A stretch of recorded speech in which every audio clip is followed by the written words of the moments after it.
Heat and humidity and the chance of some scattered stronger storms this afternoon. The main threat will be gusty winds with this line as it makes its way towards us later on this afternoon, bumping into the temperatures, which will be in the upper 80s and lower 90s and dew points up into the 60s. You will notice not everyone is going to get in on thunderstorms this afternoon. As a matter of fact, not everyone will get in on any sort of rainfall as well. We will be looking at pockets of showers and storms. Gusty winds will be the main threat, but there could be some smaller hail involved with these.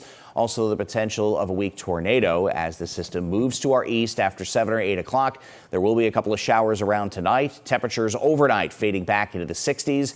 Any sort of humidity left over first thing tomorrow morning, wiped out by a building northwesterly breeze, which will go over 20 miles an hour in the afternoon, 60s up north to mid and upper 70s in southern New Hampshire. Highs in the 60s otherwise. And as you will notice, a little bit of an update here on your holiday weekend. Clouds arriving Friday afternoon, maybe a couple of showers later in the day Friday or into Friday evening. Lingering clouds Saturday on a northeast wind with temperatures in the 60s. Sunday, clouds, a few sunny breaks, and a potential of partial sunshine on Sunday. So as far as the focus for the afternoon, damaging winds will be the main threat. And again, not everyone gets in on these. We use the word scattered for a reason.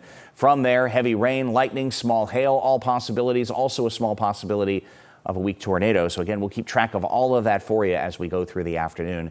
86 to 93. Be weather aware if you're going to be outdoors for any length of time after 2 or 3 o'clock this afternoon. Temperatures will continue to drop off tonight. Humidity will fade on your Thursday and eventually cooler air arriving on Friday, and that'll be around through the holiday weekend.